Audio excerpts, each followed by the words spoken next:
ওই news reader এসে গেলেন। কি গো বৌদি, চা করছো নাকি? আমার জন্য তাহলে একটু করো, ঠিক আছে? আস্তে আস্তে, পাশের ঘরে শ্বশুরমশাই কাগজ পড়ছে। তুই যা, আমি চা নিয়ে আসছি। আচ্ছা ঠিক আছে, তুমি তাহলে চাটা করো, আমি ততক্ষণ ঝাঁটটা দিয়ে ফেলি, তারপর একসাথে বসে চা খাবো। বিকাশ বাবুর খবরটা জানতে হবে বুচির মার কাছ থেকে। বুচির মা জানে না ও পাড়ার এমন খবর নেই। ও হচ্ছে ও পাড়ার গেজেট।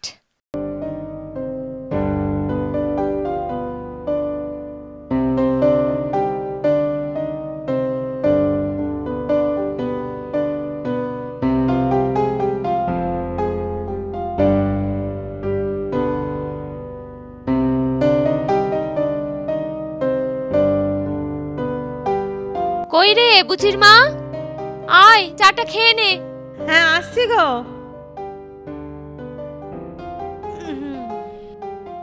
ওই বসে গেল পরচর্চার আসর। এইবার বৌমা সব বাড়ির হাঁড়ির খবর ওর পেট থেকে বার করো। এই বলছি, ওই বিকাশ বাবুর মেয়েটার কি খবর রে? আর বলুনি গো, কাল যখন বাড়ি যাচ্ছিলাম না, তখন ওদের বাড়ির সামনে দেখি বিকাশ বাবু আর নেপতি বাবু পায়ে একেবারে কেলাকেলি। কেলাকেলি আবার কি? আরে বৌদি, কেলাকেলি মানে আরে পায়ে হাতাহাতি। হ্যাঁ, আচ্ছা এই নৃপতি বাবুটা কে? আরে উনি তো সৌমেন বাবুর বাবা। সৌমেনটা আবার কে? আরে নেপতি বাবুর ছেলে। কিন্তু ওই কেলাকেলি মানে হাতাহাতিটা কেন হলো সেটা তো বল। না বাবা থাক, আগে কাজ ছেড়ে নি, তারপর বলবে আমি নাকি বেশি বেশি কথা বলি। এই তুই বস তো, কাজ পরে হবে। হাতাহাতি কেন হলো সেটা বল। তাহলে শোনো, আমি তো প্রথমে বুঝতে পারিনি। আমি ভাবছিলাম যে আমি জানি না, অথচ পাড়ায় এমন কি ঘটনা ঘটলো, এটাও কি সম্ভব বলো তো? তারপর যখন ওই পাড়ার দোকানে, ওই চায়ের দোকানে গেলাম, তখন সব ব্যাপারটা একেবারে পরিষ্কার হয়ে গেল।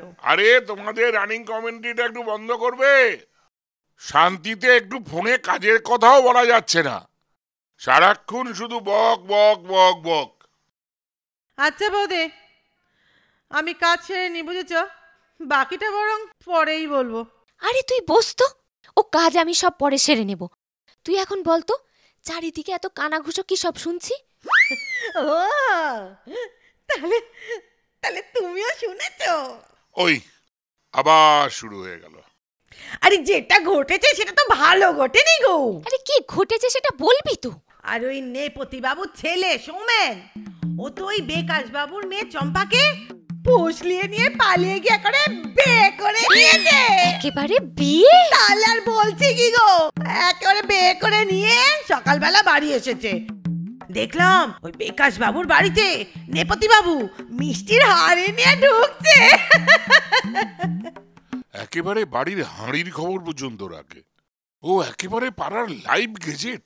হ্যাঁ, দুপক্ষই সব মেনে নিল, সব মিটমাট হয়ে গেল। আরে মানবে না তো কি করবে? আর বিয়ে করে তো কোথাও না কোথাও রাত কাটিয়েছে না, আমি দুটো মিশে গেল। আর যারাই মজা করছিল হাসছিল, তারাই আটির মতো গড়াগড়ি খাচ্ছে। আরে হলো তোমাদের অন্যের ছেলে মেয়ের বিয়ের গল্প, এবার নিজেদের ছেলে মেয়েদের বিয়ের গল্প নিয়ে ভাবো। আচ্ছা ভালো কথা বৌদি, তোমার ছেলে মানে আমাদের ওই বাবুকে তো দেখছি না। আরে ও দুদিনের ছুটি পেয়েছে, তাই তারাপীঠে পুজো দিতে গেছে। পাঁচা শেষ হলে দয়া করে আমার জলখাবারটা একটু দিও। দেখলি তো, এই তোর জন্য আমার কাজে দেরি হয়ে গেল। এসে থেকে না তুই শুধু বক বক বক বক করিস। সকাল থেকে আসিস আর আমার কাজের দেরি হয়ে যায়। এই তোর জন্য না সকাল থেকে আমাকে যত কথা শুনতে হয়। যা তো, এখন কাজে যা। নিজেই এসে বলল যে বসতে, এখন অমনি নাকি আমার দোষ হয়ে গেল। কতবার বললাম যে আমি কাজটা সেরে নিয়ে তারপর বলছি। না না, এর বাড়ি কি হয়েছে, ওর বাড়ি কি হয়েছে, সব জানতে চাই। যেন আমি খবরের লোক। আমার কিছু বলতে যাওয়াই ঘাট হয়েছে। আমার বাড়ি কতবারই কাজ পড়ে রয়েছে, নিকুচি করেছে। এখন থেকে আর কিচ্ছু বলবো না, দাঁড়াতে বললেও দাঁড়াবো না। কি হলো কি, অত চিৎকার করছিস কেন? আবার বৌদির সঙ্গে আজকে ঝগড়া হলো নাকি? আর বলুনি গো, নিজেই আমাকে দাঁড়াতে বললো, কথা বলবে, আবার আমি নাকি দেরি করিয়ে দিয়েছি। কেন, কি জিজ্ঞেস করছিল? আর বলো না, এই বেকাশ বাবু ছেলে। আরে আরে, তোদের রেডিওর ভলিউম এত জোরে ছিল, আমি এখানকে সব শুনতে পেয়েছি। যত সব সব শুনেছই যখন, আবার আমাকে জিজ্ঞাসা কেন করছো? সব হয়েছে সমান। আমার বলি এমনি দেরি হয়ে গেছে। আচ্ছা, তোর মেয়ের খবর কি রে? সে তো বেশ সুন্দরী হয়েছে। তা এখন একটা ভালো ছেলে দেখ, তুই এবার বিয়ের ব্যবস্থা কর। দিনকাল তো খুব ভালো নয় রে। এটা তুমি একদম ঠিক কথা বলেছ গো, কিন্তু একটা ভালো ছেলে তো পেতে হবে নাকি? তুমি আবার দাঁড়িয়ে গেলে কেন? আবার তো পরে বলবে যে আমি দেরি করে দিলাম। আচ্ছা বুঝলে, আজকাল না বুঝির মনে হয় কিছু হয়েছে। কেন রে, কি হয়েছে? মনে হয় ও না কাউকে মনে ধরেছে গো। এই তুই কি করে বুঝলি? আরে সব সময় দেখি না ফোনের মধ্যে কার সাথে না কথা বলছে আর হাসছে, আর হেসে হেসে খালি গল্প করছে। আরে তা তো হবেই বল, বুচিটা দেখতে খুব সুন্দর যে। তুই একটা কাজ কর, বুচির একটা ভালো ছেলে দেখ, দেখে তার একটা বিয়ের ব্যবস্থা কর দেখি। যেদিন যাবি দেখতে সেদিন আমাকেও বলিস, আমিও যাব। হাজার হোক, ও তো আমার মেয়েরই মতো। হ্যাঁ, যেদিন যাব। কিরে, তোর এখন দেরি হচ্ছে না?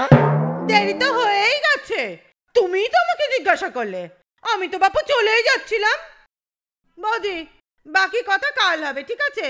বাকি যে কাজগুলো আছে তুমি সেগুলো করে নিও। হ্যাঁ, ও থাক থাক, আমি করে নেব, তুই যা। ঠিক আছে।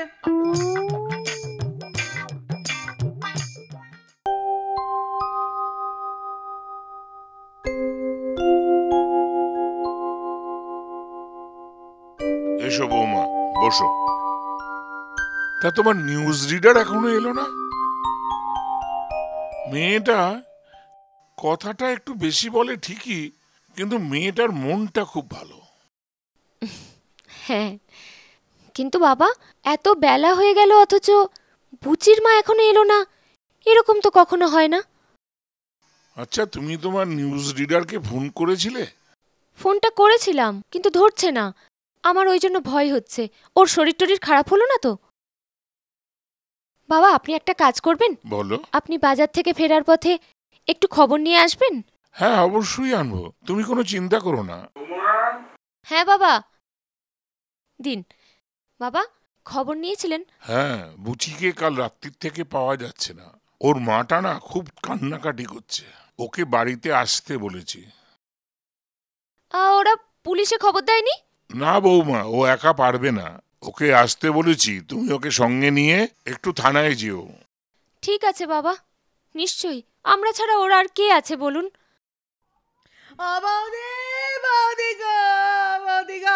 কি হলো? কি হয়েছে? কি হয়েছে বলবি তো?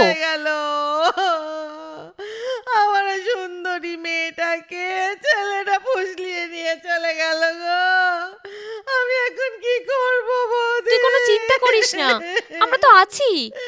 আমরা তো তোর আত্মীয়ের মতো। বল, চল আগে তোকে পুলিশের কাছে নিয়ে যাই। পুলিশকে বলবো খুব করে মারতে ছেলেটাকে। চল। তাই চলো বৌদি, তাই চলো। পোড়ার মুখ মরকট আমার সুন্দরী মেয়েটার দিকে কি তো নজর পড়লো?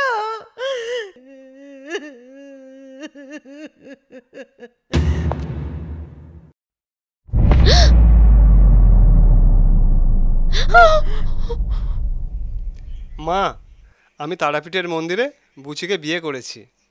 নাও, প্রণাম করো। বৌদি, বৌদি গো, আমরা যে আত্মীয়ই হয়ে গেলাম।